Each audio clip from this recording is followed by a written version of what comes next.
Sean todos bienvenidos a la presente sesión coordinada de manera síncrona para dar continuidad a la materia de las prácticas laborales. Vamos a proseguir hoy hablando eh, de cómo podemos ver en la práctica ya lo que se ha visto en la ley sustantiva que rige en la materia.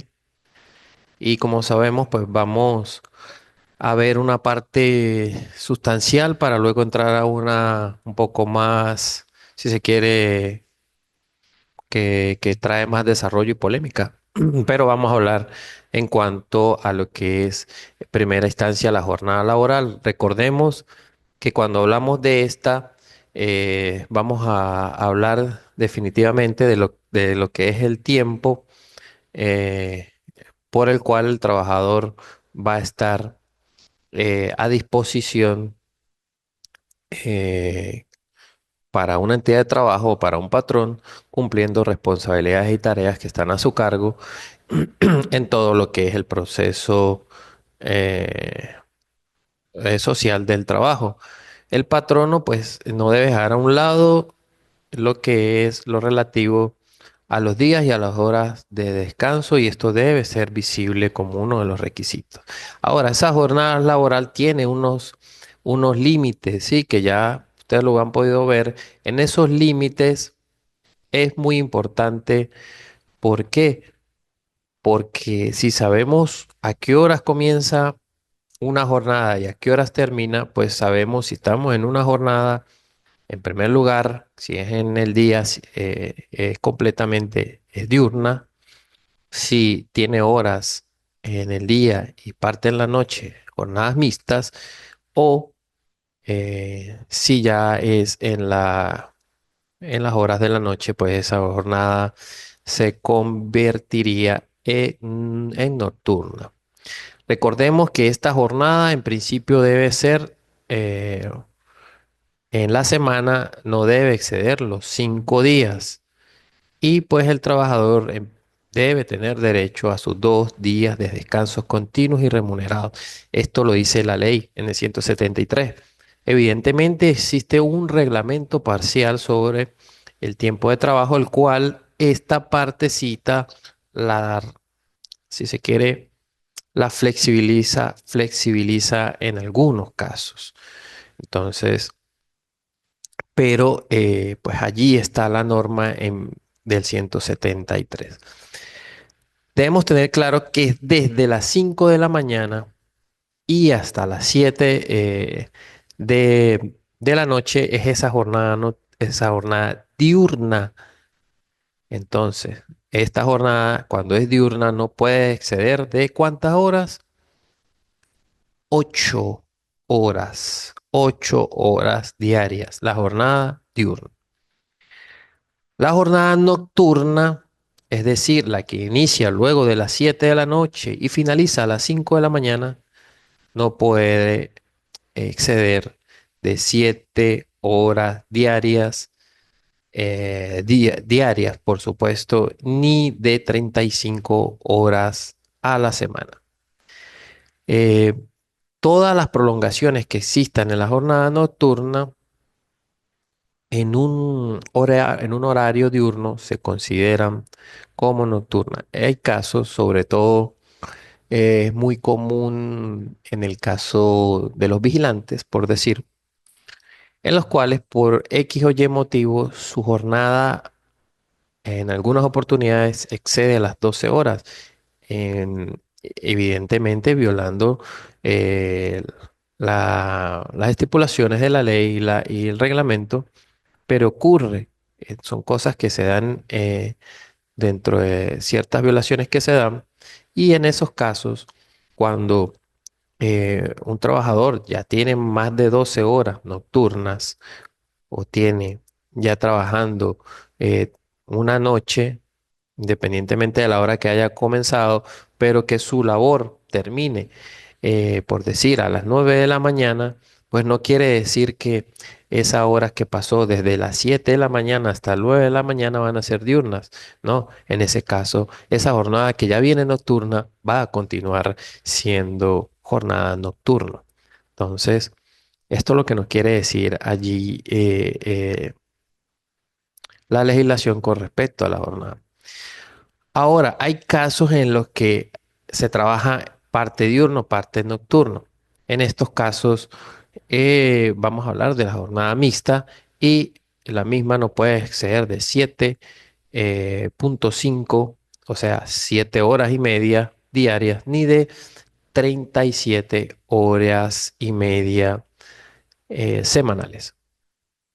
Cuando esa jornada mixta, por ejemplo, vamos a colocar un sencillo ejemplo.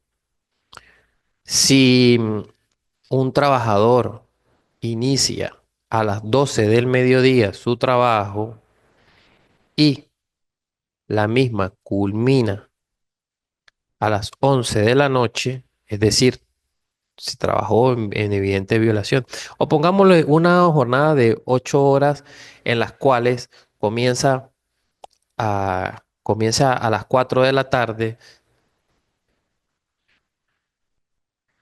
y termina a las 12 de la noche, pues evidentemente estamos hablando de un caso en el cual su jornada, si bien inició en el día, está culminando en la noche y esa jornada, esas horas de la noche, eh, eh, está excediendo de 4 horas, es decir, desde las 7 de la noche hasta las 11 de la noche, ya hay una jornada nocturna, así haya comenzado en una jornada diurna. Entonces, allí ya no vamos a hablar de una jornada mixta, así haya comenzado en el día, vuelvo y les repito, sino que vamos a hablar de que existe una jornada nocturna. ¿Sí? Tengamos muy en claro eso. ¿Por qué tenemos que delimitarlo y por qué debemos saberlo? Porque dependiendo de las horas, dependiendo de cómo se dé esa situación, pues evidentemente vamos a calcular dependiendo de los límites. Y ustedes me dirán, ajá, pero ¿calcular qué?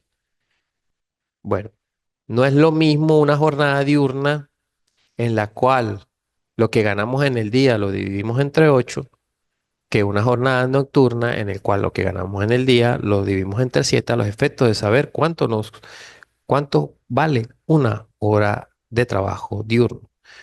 Una hora de trabajo día, perdón, dependientemente en este caso estamos hablando del nocturno, una hora de trabajo de la jornada. Entonces, he allí las implicaciones, he allí por qué debemos saber esa situación. Em, y como existen unos límites, también estos límites, luego de que se traspasan ellos, pues evidentemente nos va a generar lo que son las horas extraordinarias. ¿Sí? Horas extraordinarias, los cuales se generan si traspasamos, dependiendo de la jornada, esos límites diarios. Entonces, allí lo vamos a conseguir esas horas extraordinarias. Y debemos calcularlo. ¿Cómo se calculan? Los cálculos para hacer esta situación, tenemos nosotros, vuelvo y que ahí donde está la importancia de saber las jornadas. Ahí donde está la importancia de saber cuándo estamos en una situación y cuándo estamos en la otra. Em, Vamos a observarlo, esa parte de las horas extraordinarias, de la siguiente forma, ¿sí? Si estamos en presencia de una jornada diurna, ¿qué tenemos que hacer? Tenemos que primero establecer cuál es nuestro salario. Si existe un salario que es básico, cuando yo digo salario básico, me refiero al salario fijo que ganamos.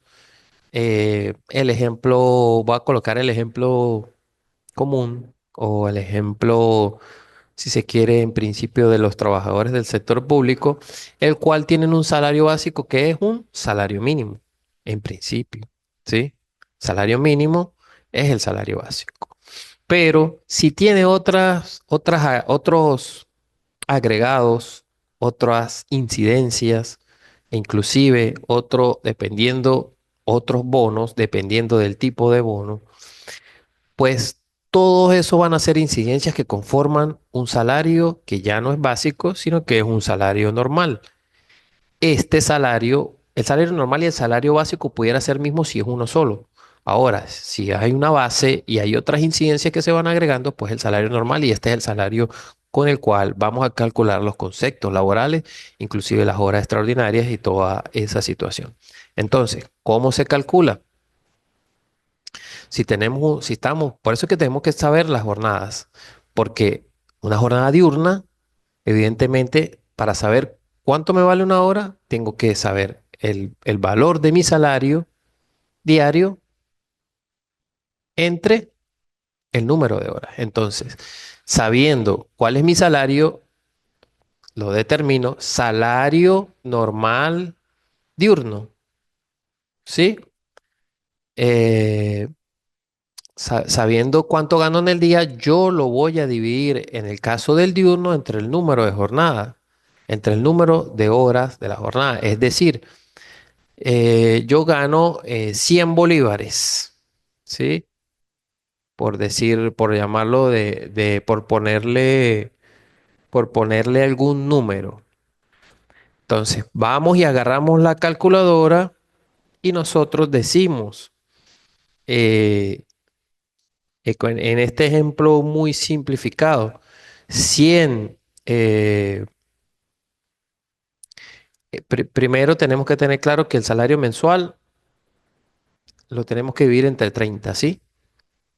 Porque el salario mensual es la treintava parte, o el salario diario es la treintava parte del salario normal. Entonces, 100 bolívares lo divido entre 30, quiere decir que yo gano diario 3,33.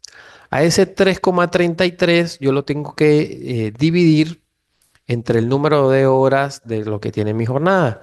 Si mi jornada es diurna, ¿en cuántas horas los tengo que dividir? Lo tengo que dividir entre 8. En ese caso me daría claro, estamos hablando con cantidades muy pequeñas porque pues no podemos hablar de algo más de lo oficial, que estamos hablando de un salario básico de 130 bolívares mínimo. Entonces, en este caso pusimos aún menos el 130, que es un salario, el 100, perdón, 100 bolívares entre 30 para tener un salario diario y lo dividimos entre el número de horas, que es 8, nos va a dar el valor de la hora, eh, es de 0,42, redondeándolo, 0,42. Ahora, ese es el valor de la hora normal, pero si el patrono me exige que debo extender mi jornada de las 8 horas en el caso diurno, pues ¿qué quiere decir? Que luego la novena hora es una hora extraordinaria. Y si ya se generó esa hora extraordinaria, entonces ¿yo qué voy a hacer? Entonces 0,42 lo voy a multiplicar por el 50%, ¿sí? Entonces, si ese punto 42 eh, lo multiplico por el 50%, me va a dar me va a dar un valor. Ese valor, ese recargo es el que vamos a adicionar a lo que vale la hora normal y allí vamos a obtener el valor de la hora extraordinaria. Entonces, em, repitiendo, y sería bueno que los que posteriormente vayan a verificar la presente sesión de manera asíncrona posteriormente, pues entonces hagamos el ejercicio. Si ganamos 100, hagámoslo paso a paso, en una calculadora, en un cuaderno, en un papel, donde podamos. Si ganamos 100, llamémoslo, hagámoslo a la realidad de muchos casos. Si, si gano $100 entre 30, son 3,33. Eso, 3,33 significa el diario. Ese diario yo lo voy a dividir entre el número de horas. Si es una jornada diurna la que estamos hablando, lo vamos a dividir entre 8. Ese número de jornada, ese 8 que es las horas de la jornada diurna, nos va a dar 0,416. Lo redondeamos a 0,42 y le vamos a aplicar el recargo. Si trabajamos una novena, décima o más horas, cada una de esas horas va a llevar un recargo que va a ser el 50%, lo cual sería 0,21. A ese punto 42 más punto 21 nos va a dar 0,63. Es decir, esa hora, eh, esa hora diaria extraordinaria, pues nos va a dar eh, un monto que va sumando día tras día, hora tras hora, pues allí va a ser eh, calculado ese recargo a los efectos de que nos dé la hora extraordinaria. Entonces, esta en el primer caso de las diurnas. Así se hace el recargo para calcular las horas diurnas. En el caso de las nocturnas, pues evidentemente es el valor va aumentando la hora, evidentemente la hora tiene más recargo. Si aplicamos eh, el mismo ejercicio, 100 entre 30 para obtener un valor de diario de la jornada, y nos va a dar 3,33 y ese lo vamos a dividir. Si es una jornada nocturna, ya no va a ser entre 8, va a ser entre ¿cuánto? Jornada nocturna, 7. 7 horas, si lo dividimos entre 7, nos va a dar 0,48 redondeándolo. Ese punto 48 ya no solo lo vamos a multiplicar por un 50% que nos va a dar 0,24. No solo lo vamos a dejar allí, ¿sí? Hagámoslo por paso. Ya no solo va a ser ese 0,48, sino que adicionalmente, por el 50%, ese 0,48 nos va a dar 0,24. Pero no queda solo allí. Ese 50% adicionalmente le vamos a agregar un 30% más de lo que es la jornada nocturna. Entonces, eh, ese punto 48 más ese punto 24 le vamos a agregar un 30% más que nos va a dar 0,55. Si sumamos esos tres, pues nos va a dar el valor de lo que es la hora extraordinaria nocturna. Entonces, y ustedes me pueden decir de repente, bueno, profesor, pero ¿por qué no hacemos el valor de mi salario normal? em, de lo que yo gano normal al día y lo divido entre mi número de jornada, el número de horas de la jornada, en este caso 7 si es nocturna, y lo multiplico directo por 80. Pues yo les voy a decir, si es a su favor, se está echando cuchillo. ¿Por qué? Y discúlpenme lo coloquial, pero el procedimiento es hacerlo primero por el 50% y ese resultado quede luego por el 30%. Si lo hacemos por el 80%, el resultado no va a dar, el resultado va a dar menos. Y por eso la ley me establece el 50 más el 30% a los efectos de calcular lo que es una hora extraordinaria nocturna. Exactamente el mismo procedimiento se aplicaría con respecto de si existiera una hora extraordinaria en una jornada mixta. Pero recuerden, lo que vale el salario o la jornada, lo que me corresponde diario por mi salario, pues lo vamos a dividir entre el número de horas de la jornada, que en este caso, en el caso de la jornada mixta, vamos a hablar de 7,5. Entonces sería el mismo procedimiento y lo vamos a multiplicar para sacar la hora extraordinaria por el 50%. Al 50% allí sí, en este caso de la jornada mixta. De la jornada mixta. Entonces, esos son los tres casos y por eso debemos saber los límites de los mismos. Bueno, esto para como ir calentando un poco el tema de algunos cálculos y de cómo es ponerle un número a esos conceptos que están en la ley, a esos conceptos que vamos a ver en la relación de trabajo. Mm, antes de hablar de otros, vamos a hablar de lo más álgido que se puede presentar en el derecho del trabajo. Es uno de las, como ustedes ya vieron, es una de, de lo que conforma la relación de trabajo. Ese primordial, esa característica y ese requisito que debe existir en las relaciones de trabajo, lo cual es el salario.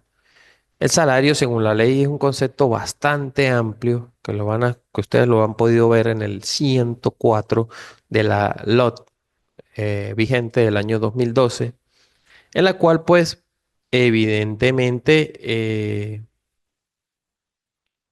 evidentemente, es el que trae una cantidad de disputa en bien a la sede administrativa, que es la Inspectoría del Trabajo, y con mucha más razón en los tribunales, cuando no hay acuerdo en esa vía, pues son los tribunales quienes dirimen estas situaciones para saber qué es el salario. Ahí en el 104, pues vemos qué es lo que define la ley por salario. Ustedes ya lo conocen. Ahora, existen, como les comenté antes, unos tipos de salario: salario básico, salario normal y salario integral. Ya les comenté que el salario básico, ¿cuál es? Les dije, el salario normal es aquel que está compuesto en principio por un salario base más otras incidencias u otras bonificaciones que se le va a dar carácter salarial por lo general. Entonces, es allí el salario normal. ¿Para qué sirve el salario normal? El salario normal sirve para saber primero eh, cuánto es mi jornada, pero este se utiliza para conceptos como vacaciones, bono vacacional, utilidades o bonificación especial de fin de año. Eh, bueno, en principio, esos son los conceptos básicos con los cuales utilizamos el salario normal. Y también vamos a conseguir un salario integral. El salario integral es ese salario básico o normal, dependiendo de cómo sea el caso, como les comenté. Y ese salario integral está compuesto por el salario normal más una alícuota aparte de bono vacacional más una alícuota aparte de utilidades. Em, este salario integral, aquí lo vamos a ver. Entonces, como le comento, está compuesto por esas dos alícuotas: una alícuota de utilidades y una alícuota de bono vacacional. El salario integral es ese salario normal diario más la alícuota. Eso a los efectos de calcular un salario integral de días. Y vamos al ejemplo que existe en nuestro país, el cual es el salario mínimo. Si el salario es de 130 bolívares mensuales, eso explicaría que si lo dividimos entre 30, o sea, la 30ª parte de esos 130 bolívares sería 4,33 bolívares. Este resultado se va a multiplicar por la cantidad de días del beneficio de utilidades. En principio, en principio, según la ley, el mínimo son 30 días. Si ese 4,33 entonces se multiplica por la cantidad de beneficio de utilidades, que pudiera ser en principio 30, entonces el resultado que me dé de esa multiplicación lo vamos a dividir entre 12, y ese dividido entre 12 nos va a obtener una alícuota referida eh, para obtener la parte mensual. Pero sí, evidentemente, para hacer los cálculos nosotros necesitamos siempre tener un salario diario, y para ello entonces debemos llevarlo al diario y a ese resultado que nos dio de dividir al anterior resultado entre 12 para obtener el mensual, lo vamos a volver a dividir entre 30. ¿Para qué? Entre 30 para conseguir la alícuota parte diaria. Entonces, allí conseguimos esa alícuota que se le va a sumar al salario normal diario y este es el procedimiento si lo queremos hacer por partes. Ahora hay una forma directa para obtener esa alícuota, lo cual es, en este mismo caso, 4,33 bolívares diarios. Si ese es mi salario diario, yo lo voy a multiplicar por el número de días de utilidades, que en principio son 30 días, y lo vamos a dividir directamente entre 360. Si lo hacemos de esta forma, lo hacemos directo y allí nos va a dar directo pues una alícuota aparte, el cual va a ser, en este caso, utilidades. En este caso, utilidades. Aquí lo podemos ver de manera un poco más gráfica, en cuanto pues vamos a utilizar esta alícuota de utilidades. ¿Qué es? Pues es esa cuota aparte que se utiliza a los efectos de ser parte de lo que es el salario integral. Se utiliza para el tema como tal, de constituir ese salario integral. Como les digo, y viéndolo aquí como una especie de fórmula, se calcula, obteniendo esa alícuota mensual, el salario diario por el número de días de utilidades y lo dividimos entre 12 para llevarlo a mensual. Para llevarlo a diario hacemos ese mismo procedimiento entre 12 y luego lo dividimos entre 30 para obtener el diario. Como les dije, se puede hacer directo a los efectos entre 360 a los efectos de obtener esa alícuota aparte que va a formar el salario normal más, para obtener un salario integral. Salario normal. ¿Qué es el salario integral? Repito, salario integral. El salario normal más alícuota parte de utilidades más alícuota parte de bono vacacional. Lo mismo y la misma situación aplica para el bono vacacional. Es formada se busca los efectos de conseguir ese salario integral. em, Aplicamos el mismo procedimiento, salario normal diario por el número de días de bono vacacional. En principio, el primer año son 15 días de bono vacacional. Eso lo dividimos entre 12. Vamos a obtener una alícuota mensual. Esa cantidad que nos dé allí la vamos a tener que, para obtener el diario, la vamos a tener que dividir entre 30 y vamos a conseguir lo que es alícuota diaria, que se puede hacer igual de la misma forma, directo, teniendo un salario normal diario por el número de días que nos corresponde de bono vacacional, entre 360 si lo queremos hacer directo, y allí vamos a obtener esa alícuota parte de bono vacacional. ¿Para qué se utiliza el para qué se utiliza la alícuota del bono vacacional? Para formar parte del salario integral. ¿Para qué se utiliza el salario integral? Para calcular las prestaciones sociales de conformidad con el artículo 142 de la ley y la garantía de las mismas que lo conseguimos allí y en el 143. Entonces, para eso es que obtenemos estas alícuotas y para eso es que se utiliza, para llegar, para convertir ese salario normal más las alícuotas, convertirlo en un salario integral. Entonces, Eh, muy importante que tengamos clara esta situación, de cómo es el salario, ¿sí? De cómo es el salario, de cuáles son los tipos de salario. ¿Por qué es tan importante determinar esto? Bueno, aquí se dirimen o está la causal, eh, del 90% de las disputas, actualmente, ¿sí? Porque dependiendo de cuando determinemos el salario, pues evidentemente se generan unas prestaciones y el reclamo de los conceptos laborales que están establecidos en la ley sustantiva. Entonces, como usted ya ha podido verlo. ¿Cuál es el, cuál es el medio idóneo para demostrar cuál es el salario? En estos casos, existe una obligación primordial de los patronos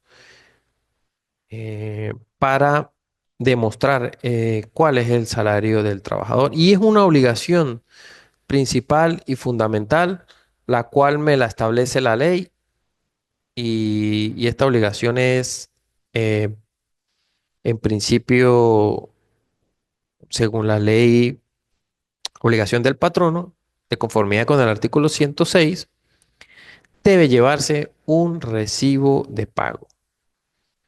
Eh, Cada vez que se le vaya a pagar a los trabajadores, se debe generar como obligación, según la ley, un recibo de pago, en donde debe ser muy detallado, en donde se debe especificar todas las situaciones que están allí y em, debe cumplir con unas formalidades que si se quiere son mínimas, pero deben estar allí especificados cómo debe ser esos salarios, cómo debe ser ese recibo de pago. Es el medio idóneo que tiene eh, para demostrar cuál es el salario el patrón.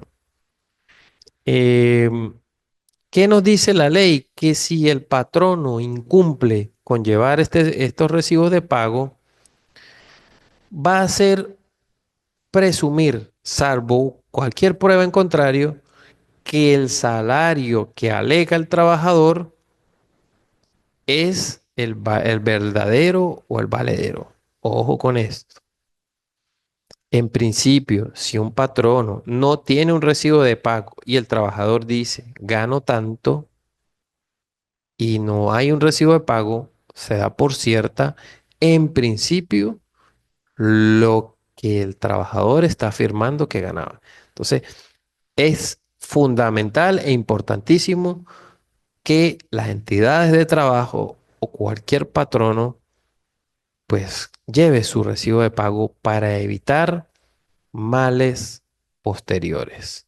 La verdad que eh, esto es un tema fundamental y tiene una consecuencia y una trascendencia fundamental en las relaciones de trabajo, lo que es el recibo de pago. Allí sí, la verdad que si todos llevaran ese control y, y tuvieran un asesoramiento especializado en cuanto a lo que es la materia laboral, pues evitarían muchas situaciones. La informalidad, muchos creen que la informalidad es un beneficio a favor de las entidades de trabajo o de los patronos. Y es completamente falso y completamente incorrecto de llevarlo de esa forma. Porque hasta una empleada de casa o una empleada doméstica eh, que trabaja 5 días a la semana genera prestaciones sociales. Y debería, así no veamos una casa, un apartamento o un lugar donde trabajen estas domésticas, no lo veamos como una empresa, pues de cierta manera se convierte en una entidad de trabajo, la cual pues hay que hacer recibos de pago.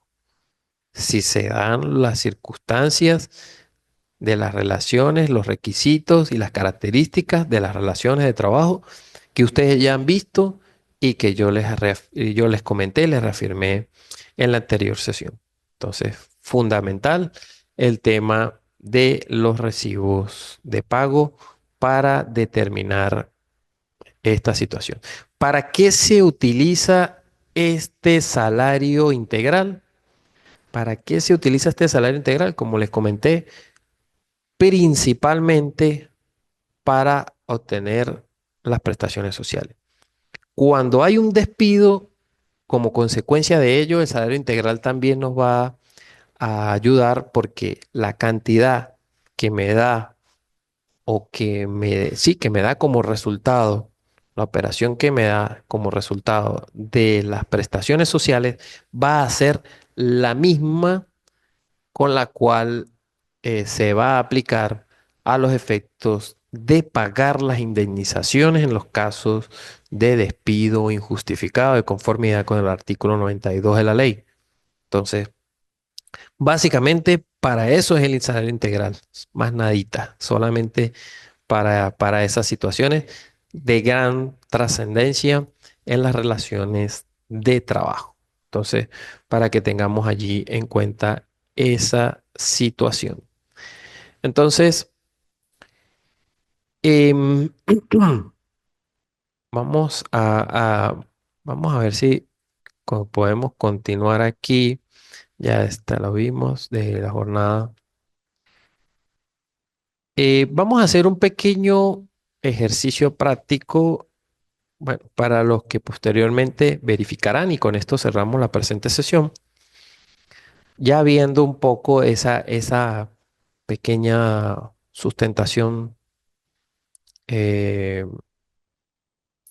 conceptual y didáctica de lo que acabamos de ver, pues en este ejercicio práctico coloquemos un trabajador, ¿sí? En el mes de marzo devengó una remuneración de $30 de salario. Esto para colocarlo en algo meramente ejemplar. Una remuneración de 30 días de salario. En el mes de marzo, 30 días de salario. Más 5 días de bono de transporte, más 15 días de bono de productividad, más 10 de bono de empleado del mes. Entonces vamos a determinar cuáles son los salarios. ¿Cuál sería en este ejemplo el salario básico? ¿Cuál sería en este ejemplo el salario normal? ¿Y cuál sería en este ejemplo el salario integral? Evidentemente, para obtener algunos, tenemos que ejercer algunas eh, operaciones matemáticas a los efectos de ver cuál es cada uno de ellos. Em, Tenemos que tener claro, en este caso, no debería haber ningún tipo de duda cuál es el salario básico. En principio, ese sería el que ustedes jamás en ninguno de los casos deberían tener alguna duda en este ejemplo, porque es el más fácil, porque es el más evidente, según lo que ustedes han visto en la materia sustantiva y según lo que hemos visto hasta el momento en la presente materia. Si determinamos ya cuál es el salario básico, vamos luego, evidentemente, a determinar cuál es el salario normal y para determinar cuál es el salario integral, pues vamos a determinar ya sabiendo cuál es el salario normal, ¿qué tenemos que hacer con el salario integral? Hacer la operación a los efectos de que obtengamos cada una de las alícuotas que van a formar parte del salario integral. Y pues allí eh, tendríamos muy claro de cuál es toda esta situación, de cuándo estamos en estos salarios. Entonces es importante y allí es donde está el meollo del asunto, por decirlo de alguna forma. Si determinamos esto, pues ya estamos muchísimo más claros de cuál es el inicio para empezar a hacer un cálculo de cualquier concepto o de lo que son las prestaciones sociales y todos los demás em, incidencias o conceptos eh, de contenido patrimonial que están establecidos en esos conceptos laborales que están establecidos en la Ley Orgánica del Trabajo, los trabajadores y las trabajadoras. Entonces, allí lo fundamental que vamos a observar en las relaciones de trabajo y por qué es importante determinar el salario, por qué es importante determinar la jornada. Eh, Ojo, es muy importante y que no, no los mencioné allí en el tema de la jornada. La jornada diurna, evidentemente, si trabajas más de las 8 horas, tienes el recargo para las horas extraordinarias. Y en cada una de las jornadas, como vimos, tienen esas jornadas extraordinarias.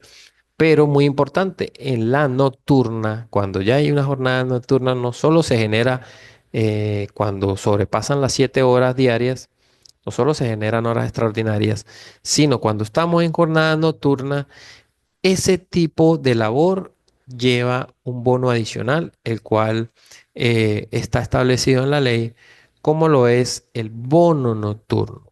Ese bono nocturno aplica para las relaciones de trabajo en esos casos y lo conseguimos en el 117. Bueno, entonces con este ejercicio práctico, para finalizar, finalizamos como tal con el ejercicio práctico. Cualquier duda, con mucho gusto, pues los puedo atender a través de la plataforma del Instituto de Estudios Superiores de Investigación y Posgrado, el cual gustosamente les podré aclarar cualquier duda o pregunta. Por el momento, pues dejamos hasta acá. Muchas gracias eh, por su atención. Nos vemos en una próxima oportunidad. Hasta luego.